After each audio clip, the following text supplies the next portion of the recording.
على أمره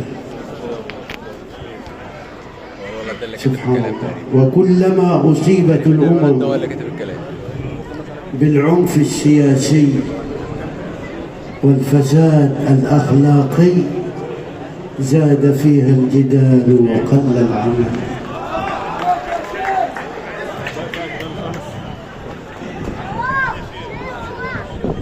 نقول لكل العالم: أفق أيها العالم،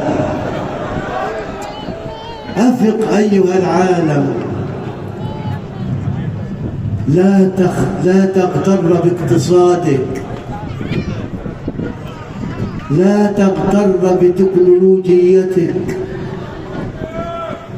لا تغتر بسلاحك واقتصادك، لا تغتر بسطوك على البلاد والعباد، واعلم بأن لهذا الكون رب رؤوف رحيم شديد البطش جبار. آمنت به أو لم تؤمن